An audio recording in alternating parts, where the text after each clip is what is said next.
Fala galera, beleza? Então, continuando o estudo de movimentos uniformemente variados, a gente vai ver agora a queda livre, né? A queda livre, para entender, a gente tem que primeiro saber o que é a aceleração gravitacional, né? No universo existem quatro interações. Uma delas é a interação gravitacional, que fala que massa atrai massa. Então, se você pega uma caneta e solta, né? Ela tem massa, a Terra tem massa, então a Terra vai atrair a caneta enquanto a caneta atrai a Terra. Isso é a gravidade, né? Só que esse movimento, ele é um movimento acelerado, porque uma caneta, enquanto você está segurando ela, né, ela vai ter uma velocidade zero em relação à Terra. Quando você solta, ela adquire uma velocidade e cai, né? Ou seja, ela vai ter aí uma variação de velocidade, então tem uma aceleração. Como quem está produzindo essa aceleração é uma interação gravitacional, a gente vai falar que esse movimento ele acontece com uma aceleração gravitacional. E todo movimento que acontece com essa aceleração gravitacional e apenas por causa dela, né, ou seja, exclusivamente por causa dela, você vai falar que é uma queda livre. Tá? O exemplo que a gente vai estudar aqui no ensino médio é um exemplo que essa queda livre ela pode considerar a aceleração gravitacional aproximadamente constante. Isso acontece em pequenas variações de altura. E também quando você pode desprezar a influência de resistências do ar. Para entender isso melhor, vamos ver o experimento de Galileu, né? Galileu, ele há algum tempo atrás, ele abandonava objetos de determinada altura ou em determinadas rampas, né? E elas caíam por causa da aceleração gravitacional. E ele reparou, né, que a massa de um objeto não interfere no tempo de queda, tá? Não interfere diretamente no tempo de queda. Então, por exemplo, se você solta uma bola de boliche e uma pena de uma mesma altura, você sabe que a bola de boliche vai cair primeiro, né? Mas aí a pergunta que você faz agora que é importante: por que a bola de boliche ela cai primeiro do que a pena? A primeira resposta que a gente pensa em dar é porque a bola de boliche é mais pesada, mas isso está errado, né? Você pode pensar em outros objetos que você entende melhor. Por exemplo, se você pega uma folha de papel A4, tipo essa daqui que eu escrevi, né, e solta ela de uma altura, ela vai demorar um tempo para cair. Se você pega a mesma folha e amassa essa folha e solta da mesma altura, ela vai cair primeiro, né? Você repara que não é coincidência. Sempre que você solta uma folha aberta do lado de uma folha fechada, as folhas idênticas, né? A folha fechada vai sempre cair primeiro. Então não é por causa da massa que ela vai cair, né? É por causa de quê? É por causa da resistência do ar. Então olha só, se você pegar uma folha aberta, né? Para ela cair, ela não vai passar através do ar, né? Tem várias moléculas de ar embaixo dela, né? E aí, para ela ser deslocada, né? Para ela que eu digo para as moléculas de ar serem deslocadas, né? A folha vai ter que empurrar elas. Então, olha essa situação aqui, a folha aberta. Tem toda essa área embaixo dela. Então vai ter um monte de molécula de ar embaixo dela, né? E todas elas vão empurrar a folha para cima, né? Elas não querem ser empurradas, elas vão resistir. Então você vai ter, ó, diversas forças de resistência do ar aqui atuando, impedindo que a folha, ou tentando impedir que a folha passe, né? Então, a folha aberta, olha quantas moléculas ela vai ter que empurrar. Já a folha fechada, ó, tem bem menos moléculas de ar aqui, então menos resistência. Menos resistência significa que ela vai ter mais facilidade, né, para cair. Então é por isso que uma folha fechada ela cai primeiro, porque ela tem menos resistência com o ar enquanto ela cai. Ou seja, não é a massa que faz uma coisa cair primeiro. O que faz uma coisa cair primeiro é a interação dela com a resistência do ar, né?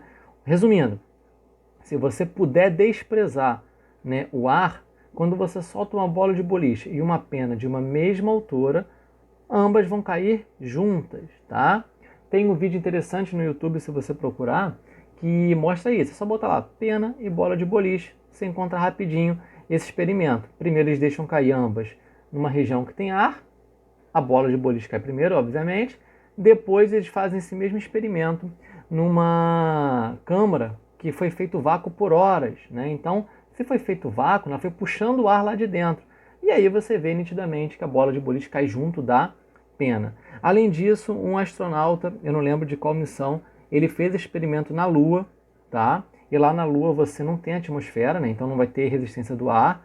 Então, quando ele faz experimento, você vê um martelo e outro objeto que eu não lembro, mas é um objeto bem mais leve, eles caem também juntos. Isso você encontra facilmente na internet também, tá? Ou seja, isso daqui é uma hipótese que foi confirmada, tá? Então a gente pode considerar como uma lei, né? A gente pode considerar que a massa não interfere no tempo de queda. Tudo bem? Bom, e aí, para a gente entender agora melhor, né, a queda livre, já sabendo que massa não interfere, a gente pode considerar que a aceleração vai ser a mesma para qualquer corpo que esteja a uma mesma altura. Então, aqui no nível do mar, na Terra, a aceleração gravitacional, se você medir, é fácil você medir experimentalmente, vai chegar a um valor de 9,8 metros por segundo ao quadrado. Tá? É aproximadamente esse valor. Para conta, geralmente a gente bota logo 10 metros por segundo ao quadrado, ok? Bom, então a queda livre, né, ela é um movimento que acontece por causa de uma aceleração, né, gravitacional, que no nível do mar da Terra vale aproximadamente 10 metros por segundo ao quadrado. O problema é que se você subir em uma região um pouquinho mais alta, no topo de uma montanha, né, uma montanha bem alta, tipo Everest, a diferença é muito pequenininha, tá? A diferença ela é 0,1 mais ou menos, fica 9,7 mais ou menos, 9,6. Então você precisa subir muito alto para variar muito pouco a aceleração gravitacional. Se você solta uma caixa de um avião em voo, um avião comercial voa mais ou menos em 10 km de altura, a diferença de aceleração gravitacional do nível do mar para esse avião, a 10 mil metros de altura, né, 10 km, é muito pequenininha. Então você considera quase a mesma. Ou seja, quando você pode ignorar a resistência do ar, né, ou seja, no vácuo, e quando você pode considerar que é uma pequena variação de altura, você pode considerar que essa aceleração ela é aproximadamente constante. Tudo bem? Bom, isso significa que a aceleração, né, na gravidade da Terra, ela muda. Tá? Ela muda de acordo com o quê? De altura, tá? E latitude. Como assim? Ó? Se você for ver a aceleração gravitacional aqui no nível do mar, é um valor. Se você for ver muito alto, tipo lá na estação espacial, é um valor bem menor. Né? Por quê? Você pode imaginar como se fosse, fazendo uma analogia, né, com um modem de internet. Tá? Quem é que tem um sinal mais forte? Um telefone próximo do modem ou um telefone que está bem longe do modem? O sinal é mais forte quando ele está próximo. Então você pode imaginar a Terra dessa mesma forma. Ela está mandando tipo um sinal. Né? Quem está mais próximo dela percebe que ela está mais perto. Então a aceleração gravitacional vai ser mais forte.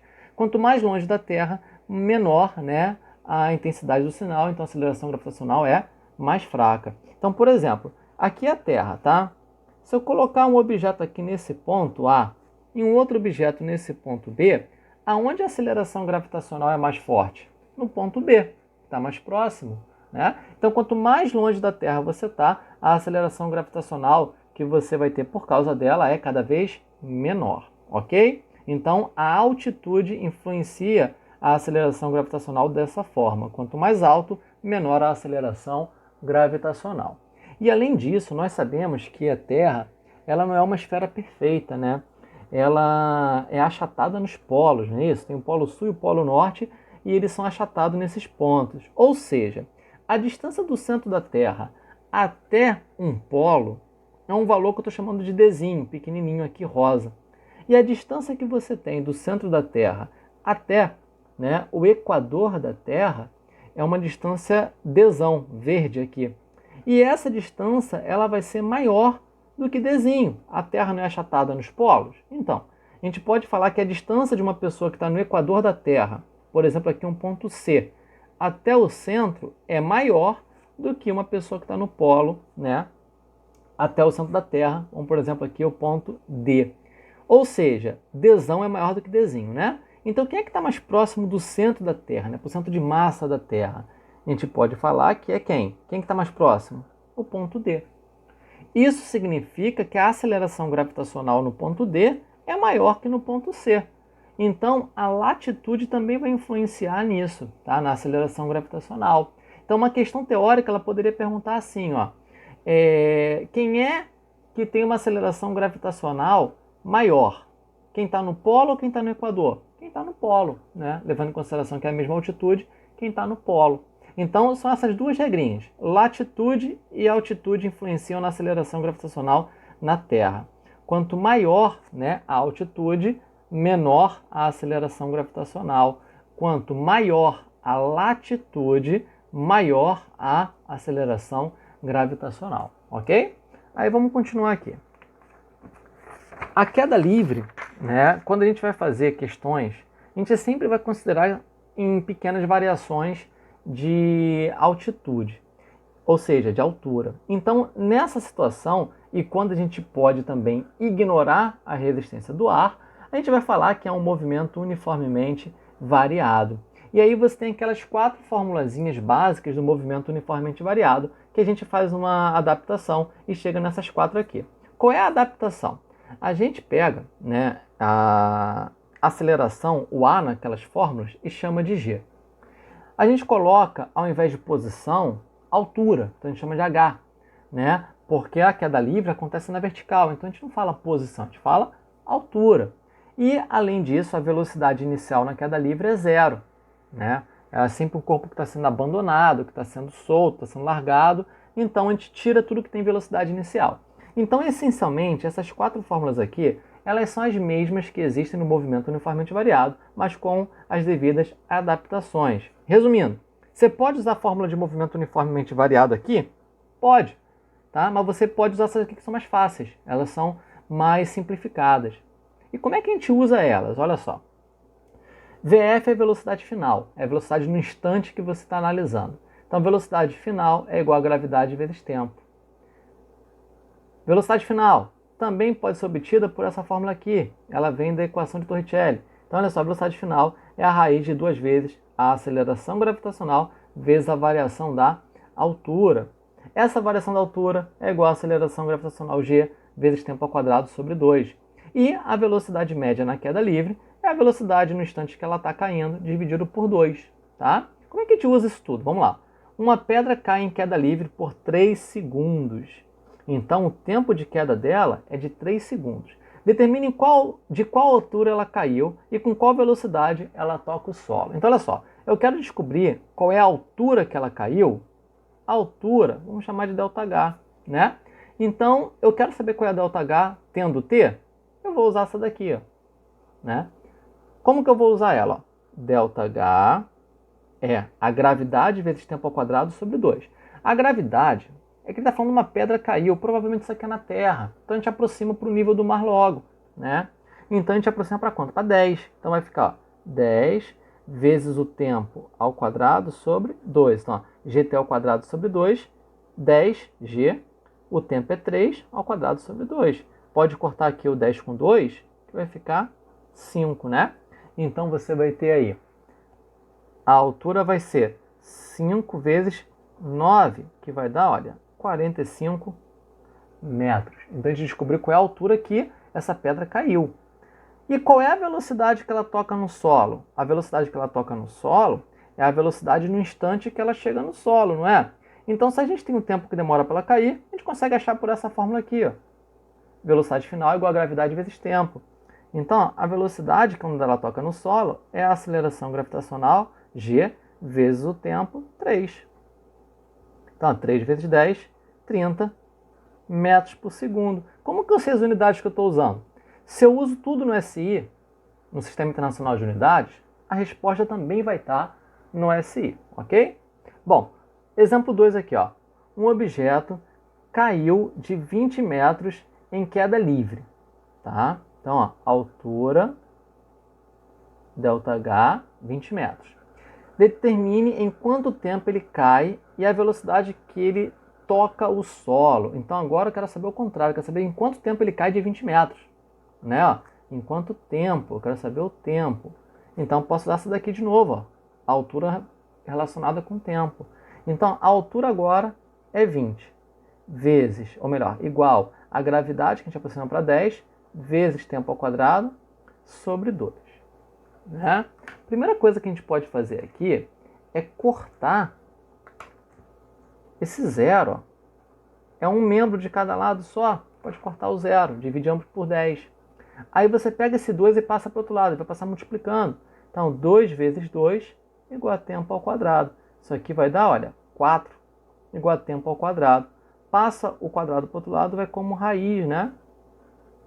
Então, ó, raiz de 4 dá quanto? 2 segundos, ok? Descobrimos em quanto tempo ele cai. Agora vamos descobrir com qual velocidade ele toca no solo.